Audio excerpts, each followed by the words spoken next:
अस्सलाम वालेकुम।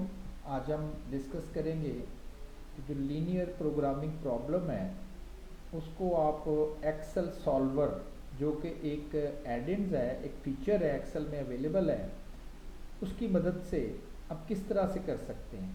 मैनुअली आपको डिस्क्राइब कर दिया गया, ग्राफिकली भी और सिंप्लेक्स मेथड के थ्रू भी, कि किस तरह से आप ग्राफिकली और with the help of a simplex method जो है वो आप लीनियर प्रोग्रामिंग प्रॉब्लम सॉल्व कर सकते हैं। देखिए, आप लोगों के लिए ये पढ़ना इसलिए ज़रूरी है कि आपका काम एक्सेल सॉल्वर यूज़ करना नहीं होना चाहिए, आपका काम एक्सेल सॉल्वर की तरह का एडिंस बनाना होना चाहिए। तो आपको प्रॉब्लम या एल्गोरिदम्स का पता होगा, उसके स्टेप्स का पता होगा, तो देन आप उसको डेवलप कर सकते हैं। ठीक है ना। लेकिन चूँकि फ़िलहाल आप अपना कोर्स पढ़ रहे हो, तो इसमें तो चलें, आप मैनुअली भी आपको सिखा दिया गया, और ये भी है कि अगर प्रैक्टिकली आपको किसी जगह पर बाहर किसी ऑर्गेनाइजेशन में यूज़ करना पड़े, तो कम से कम आप इस पोजीशन में तो हों कि आप इसको यूज़ कर सकते हैं। तो वही प्रॉब्लम जो हम ऑलरेडी डिस्कस कर रहे हैं, टेबल और चेयर वाला, जिसमें एक्स जो है वो टेबल्स हैं, वाई जो है वो चेयर्स हैं। एक टेबल $7 का प्रॉफिट दे रही है, एक चेयर $5 का, और फिर उसी तरह से कारपेंट्री रिसोर्सेज और पेंटिंग डिपार्टमेंट के रिसोर्सेज, और लास्ट जो है वो नॉन नेगेटिविटी कंस्ट्रेंट के दोनों के आंसर जो है वो एक पॉजिटिव नंबर आना चाहिए। तो सबसे पहले तो जब आप एक्सेल में जाएंगे तो ये एक जो सॉल्वर है वो एक एक्स्ट्रा फीचर है, वो अगर अवेलेबल होगा यानी कि इंस्टॉल होगा, तभी आप इसको यूज़ करके आप इसका आउटपुट जो है वो निकाल सकते हैं। अब सबसे पहले देखना हो कि आपके पास सॉल्वर है या आपने वो फीचर ऐड किया हुआ है या नहीं। आप डेटा टैब पे जाएंगे, और डेटा टैब में जाने के बाद यहाँ पर अगर आपको सॉल्वर का वर्ड नज़र आ रहा है, तो इससे मुराद होगी कि ये जो सॉल्वर का फीचर है ये आपके पास वो एक्सेल में ऑलरेडी अवेलेबल है, आपने इसको ऐड किया हुआ है। और अगर नहीं है तो पहले आपको ऐड करना होगा। मैं वो भी एक्सप्लेन कर रहा हूँ कि फाइल में जाएंगे, फाइल में लास्ट आ रहा है ऑप्शंस, तो फाइल में जाने के बाद आप ऑप्शंस पर आ जाएंगे। ऑप्शंस में, एक्सेल ऑप्शंस में ऐड इन्स हैं, मुख्तलिफ फीचर्स हैं, एक्स्ट्रास, ऐड इन्स। आप इसको ऐड इन्स करोगे और लास्ट पे जाओगे तो वहाँ पर लिखा हुआ कि क्या ऐड इन करना है। हमने एक्सेल ऐड इन्स करना है, यानी कि एक्सेल का ही एक फीचर है, वो इसको एक्सेल में हम ऐड करना चाहेंगे। और अब आप सिंपली, वो बाय डिफ़ॉल्ट इसी पर आ रहा होगा, सिंपली आप गो कर देंगे। जब आप गो करेंगे वो कहेगा एक्सेल के जो एडिंग्स हैं वो 4 अवेलेबल हैं इस वक्त, सॉल्वर एडिंग, और आपने सॉल्वर एडिंग को क्लिक कर देना है। वो अनचेक होगा, आपने उसे चेक कर देना है और ओके करेंगे। और जब आप आके डेटा टैब पर देखेंगे तो आपको वहाँ पर ये सॉल्वर का फीचर जो है वो नज़र आ रहा होगा। ठीक है, तो उससे मुराद ये होगी कि आपने सॉल्वर जो है वो प्रॉपरली एड इन कर दिया। अब आपने इस सॉल्वर को यूज़ करने से पहले जो आपकी प्रॉब्लम स्टेटमेंट है ये वाली, इसको आपने अपने एक्सेल शीट पे एक ख़ास फॉर्मेट से लिख लेना है। ठीक, देखते हैं। पहले कॉलम में जस्ट लिख लें, आपके इस प्रॉब्लम में टेबल्स हैं जिन्हें आप एक्स कह रहे हो, चेयर्स हैं जिन्हें आप वाई कह रहे हो, और ऑब्जेक्टिव फंक्शन ये लिख लें ताकि आपको याद आ जाए कि इस रो में आपने क्या लिखना है। अगला जो नेक्स्ट कॉलम है उसमें आपने इनके यूनिट प्रॉफिट लिखने हैं। अब टेबल का यूनिट प्रॉफिट 7 है, चेयर का यूनिट प्रॉफिट 5 है, तो आप यहाँ पर चेयर और टेबल के यूनिट प्रॉफिट्स लिख लेंगे, 5, 7 और 5। नेक्स्ट कॉलम के ऊपर लिख लीजिएगा नंबर, ताकि आपको पता हो कि यहाँ क्या है। यानी कि डिसाइड करना है कि कितने टेबल और कितनी चेयर बनाएं ताकि उनका प्रॉफिट जो है वो मैक्सिमाइज हो। एक्चुअली यही तो हमने फाइंड करना है, इसी का तो आंसर आपको कैलकुलेट करने के लिए कह रहे हैं कि how many table and how many chairs the company must produce in order to maximise the profit. यही तो आपको कैलकुलेट करने के लिए कह रहे हैं। अब अगर नोट करें कि ये जो ऑब्जेक्टिव फंक्शन हमने लिखा हुआ है, इस ऑब्जेक्टिव फंक्शन को हम क्या करेंगे, 7 multiply with number of tables plus chair profit multiply with number of chair to produce. इसको लिखना है तो आप यहां पर जाके इसका फॉर्मूला लिखेंगे, is equal to 7, just click करें सेल को, मल्टीप्लाई, अब कहें जी नंबर कहां पर है, यही तो हमने फाइंड करना है, फिलहाल यहां पर ये 0 है, आप इसे क्लिक कर देंगे तो ये बन गया 7 multiply with the number of tables, और नंबर ऑफ टेबल्स फिलहाल 0 है, plus chair 5 multiply with the number of chairs, और इसको अगर आप एंटर कर देंगे तो फिलहाल ये 0 प्रॉफिट आ जाएगा। ठीक है ना। मैं ऐसे ही ज़रा आप देखें कि अगर आप 3 करेंगे और 6 करेंगे तो ये तो 51 आ जाएगा ना, लेकिन ये चीज़ें अब हमें तो नहीं पता कि यहाँ पर कितनी चेयर और कितनी टेबल प्रोड्यूस करना है, तो ये एक्सेल ने एक्चुअली इस सेल में कैलकुलेशन करनी है, इस सेल में वो वैल्यू कैलकुलेट करके रख देगा आपके लिए। ठीक। अच्छा, नेक्स्ट है कंस्ट्रेंट्स की इक्वेशंस लिखना। सिर्फ आपने ये कोएफिशिएंट्स पहले लिखने हैं, 4, 3 और राइट साइड क्या है 240। तो मैं इधर कोएफिशिएंट्स मैंने लिख दिया ताकि मुझे याद आए ये पहला कंस्ट्रेंट है, ऊपर मैंने कोएफिशिएंट का वर्ड लिख दिया ताकि ये भी आपको आइडिया हो कि यहाँ 4 एंड देन 3। एक सेल आपने छोड़ देना है, नेक्स्ट सेल में उसकी राइट साइड लिख देनी है आपने 240 विदाउट एनी साइन। ठीक है ना, ये वाला मैं साइन कह रहा हूं, ये हम बाद में लिखेंगे। नेक्स्ट में आपने कोएफिशिएंट लिखना है 2, 1 और राइट साइड पर 100, 2, 1 और राइट साइड पे 100 आ जाएगा। अब ये जो सेल मैंने यहां पर रहने दिया है, ये बेसिकली इस एक्सप्रेशन को लिखने के लिए, ये जो हमने लास्ट एक्सप्रेशन लिखनी है, इस एक्सप्रेशन को लिखने के लिए ये मैंने सेल रखा हुआ। कौन सी? ये एक्सप्रेशन, ये जो एक्सप्रेशन है 4 multiply with the number of tables plus 3 multiply with the number of chairs is equal 4 multiply with number of table, वो यहां है, अभी तो है ही नहीं। आप इसको क्लिक करेंगे, कैलकुलेटर जब वो एक्सेल इसे सॉल्व करेगा तो फिर तो ये हो गया 4 and multiply with the number of tables यानी कि 4x प्लस 3 जो कि उसका दूसरा कोएफिशिएंट है, multiply with number of chairs and then enter कर देंगे।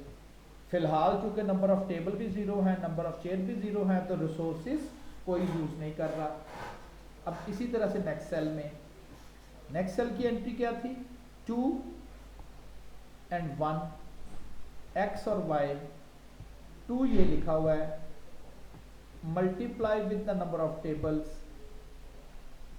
Plus 1 multiply with number of chairs and than equal. ये आपने एक्सेल शीट पहले प्रिपेयर करके रख लेनी है। ठीक है, जिस फॉर्मेट में मैंने लिखा हुआ है इस फॉर्मेट में अब आपने एक्सेल शीट रख लेनी है। अब आपने सॉल्वर ऑन करना है और सॉल्वर आपसे कुछ क्वेश्चन उसने पूछने हैं, इसलिए ये शीट इस फॉर्मेट में हमने तैयार कर ली है। डेटा सॉल्वर, ये एक सॉल्वर की विंडो आ जाएगी और इस सॉल्वर की विंडो में वो कुछ आपसे चीज़ें जो है वो पूछ रहा है। मैं इसको रीसेट कर रहा हूँ जो कि मैंने पहले किया था। सबसे पहले वो सैरप पूछ रहा है सेट ऑब्जेक्टिव, एक्चुअली वो ऑब्जेक्टिव फंक्शन पूछ रहा है कि आपने कहाँ रखा हुआ है ऑब्जेक्टिव फंक्शन।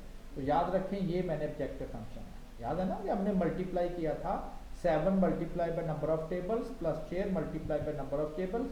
तो हम इसको डबल क्लिक लगाएंगे तो वो खुद ही उसका सेल एड्रेस ले लेगा। C4 में ऑब्जेक्टिव फंक्शन लिखा हुआ है, क्या करना है मैक्सिमाइज करना है बाय चेंजिंग सेल। इससे मुराद ये है कि वो कौन से सेल हैं जहां पर मैंने वैल्यू को चेंज कर करके ये देखना है कि ये जो ऑब्जेक्टिव फंक्शन है इस वक्त तो 0 है, कब ये मैक्सिमाइज हो जाएगा। वो जहां पर नंबर है ना, जहां अननोन है जो हमने फाइंड करने, उनके आपने सेल एड्रेस देने। डबल आप जस्ट उसको सेलेक्ट कर देंगे, वो उसी खुद ही सेल एड्रेस ले जाएगा। तो ये 2 पैरामीटर्स हमने इसको जो है वो स्पेसिफाई कर दिए। अब जरा आ गया next list of constraint subject to the constraint. Constraint add करने हैं, ऐड वो पहला कंस्टेंट है वो है 4x प्लस 3y, याद है वो हमने ये रखा हुआ है इस वक्त 4x प्लस 3y। क्लिक कर देंगे तो वो सेल एड्रेस उधर आ जाएगा। सिंबल आपने यहाँ से नोट करना है, less than equal to by default लगा हुआ है, और जो कंस्टेंट कॉफिशिएंट है यानी कि जो राइट साइड है उसका आपने सेल एड्रेस क्लिक करेंगे, सेल एड्रेस ले लेगा। पहला कंस्टेंट आपने लिख दिया 4x plus 3y less than और इक्वल टू 240, ऐड कर दें। अब दूसरा कंस्टेंट उसकी जो लेफ्ट साइड है वो आपने यहाँ पर रखी हुई है, sign less than equal to होना चाहिए, ठीक है। राइट साइड जो है वो 100 है, वो आप क्लिक कर दोगे और ऐड कर दोगे। आप कहें पूरे हो गए, अभी दो और रहते हैं, वो है non negative constant. Non negative constant क्या थे? x and y should be both greater than 0। आप इनको दोनों को एक ही दफ़ा सेलेक्ट कर लें बजाय इसके कि आप बार बार उनको सेलेक्ट करें, और यहाँ पर आपने ये कह दें कि ये जो आंसर आने चाहिए ये ग्रेटर देन और इक्वल टू 0 होने चाहिए, ठीक। और इस कंस्टेंट को भी ऐड कर लें। अब आप कह लीजिए ये कंस्टेंट आपने सारे ऐड कर दिए, दो तो ये वाले थे और दो जो थे नॉन नेगेटिव कंस्टेंट थे। ये देखें दो कंस्टेंट ये आ गए, एक ये आ गया, एक ये, तो 4 कंस्टेंट है। और नीचे से आपने ऑप्शन पिक करनी है सिंप्लेक्स एलपी, क्योंकि ये सिर्फ एलपी नहीं, ये और भी बहुत सारे ऑप्टिमाइजेशन प्रॉब्लम सॉल्व करता है। फिलहाल आप चूंकि आप सिर्फ सिंप्लेक्स एलपी पढ़ रहे हो तो सिंप्लेक्स एलपी जो है वो आपने यहाँ से पिक कर लेना है एंड देन सॉल्व। बस उसने सारी कैलकुलेशन परफॉर्म की आपके लिए, सारे कॉर्नर पॉइंट विजिट किए और आपको कहा कि 30 table 40 chair will provide you the maximum objective which is 410। और यहाँ पर भी देखें कि जो रिसोर्सेज यूज़ कर रहा है इसका एक और बेनिफिट कि जो पहला डिपार्टमेंट है कारपेंट्री डिपार्टमेंट, उसके 240 रिसोर्सेज थे और इस प्रोडक्शन को करने के लिए 240 के 240 ही रिसोर्सेज जो हैं वो उसको जो है वो चाहिए, ठीक है। देन दूसरे डिपार्टमेंट के भी पूरे रिसोर्सेज यूज़ हो गए, तो सरप्लस बचे हुए रिसोर्सेज हमारे पास किसी भी डिपार्टमेंट में जो है वो अवेलेबल नहीं है, बल्कि सारे के सारे जो रिसोर्सेज हैं वो हमने कंज्यूम कर लिए, ठीक है ना। तो इस तरह से आप इनको, और अगर आपने बंद करना, वो कहता है restore the solver solution, keep the solver solution. अगर आप कीप लिखेंगे तो ये उसको यही रहने देगा, लेकिन अगर आप इसको ऐसे करके ओके करते हो तो इसका मतलब ओरिजिनल वैल्यू आपको रिटर्न करेगा, ठीक। तो सॉल्वर राइट साइड में objective function value maximum by changing cell से मुराद है जिसकी वैल्यू आपने कैलकुलेट करना है वो किस सेल में आनी चाहिए। एक्चुअली बैक पे एक्सेल ये सारी कैलकुलेशन परफॉर्म करता है और फिर जब देखता जाता है कि ये कहाँ तक जाता है तो जहाँ पर मैक्सिमम हो जाता है वहीं पर वो स्टॉप करके अपनी आइट्रेशन जो है वो आपको एक्चुअली आंसर दिखा देता है। अच्छा, ऑप्शंस में अगर आप देखें तो वो सारी की सारी मुख्तलिफ ऑप्शंस हैं और आप इन ऑप्शंस को भी थोड़ा सा विजिट करेंगे, देखेंगे कि अच्छा जी ये ऑप्शन जो है वो क्या करती है, ये ऑप्शन जो है वो क्या करती है। और इवन अगर आप आइट्रेशन हिस्ट्री देखना चाहेंगे तो आइट्रेशन हिस्ट्री भी वो आपको, नहीं सॉरी, आइट्रेशन हिस्ट्री नहीं है, बल्कि आप खुद भी हो सकता है कुछ प्रॉब्लम आपके सॉल्व भी ना हो। जैसे आप वो डू लूप नहीं करते, डू वाइल लूप आप करते हो कि ये करे जब ये हो जाए तो टर्मिनेट हो सकता है ये प्रॉब्लम आपका सोल्यूशन आए ना, बार बार उसे स्टेप करने पड़े।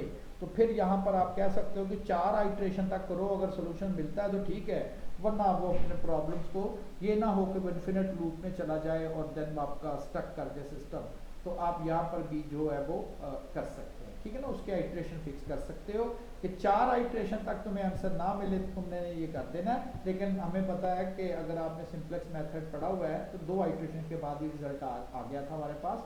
तो दैट्स वाई अगर ये 4 आइट्रेशन तक चला जाता और रिजल्ट ना आता तो फिर इसने कह देना था इम्पॉसिबल टू सॉल्व। और साथ ही देखें सेंसिटिविटी एनालिसिस भी है, पढ़ा हुआ है ना हमने सेंसिटिविटी एनालिसिस। तो ये सेंसिटिविटी एनालिसिस रिपोर्ट भी बन गई कि जी जो एक्स टेबल्स हैं वो कहाँ से कहाँ तक उनको अलाउएबल डिक्रीज है और अलाउएबल जो है वो इंक्रीज है। अलाउएबल इंक्रीज 3 है, अलाउएबल डिक्रीज अब आप कहें जी हमारे पास तो आंसर अगर आप नोट करें तो वो तो 10 था। एक्चुअली उसने ना क्या किया है, उसने कहा 7 ओरिजिनल है, इतना का और इंक्रीज कर सकते हैं, 7 में 3 10 तक जा सकते हैं, याद है ना 10 तक था, और डिक्रीज 7 में 0.33 तक कर सकते हैं, तो वो 6.67 तक आ गया था। ठीक है, और इसी तरह से 5 को कह रहा है कि आप इतना इसमें मजीद ऊपर इंक्रीज आ जाती है और इतनी उसमें डिक्रीज आ सकती है, तो वही 4.5 से 5.25 तक चलेगी, और साथ ही उसकी फिजिबिलिटी भी बनती है।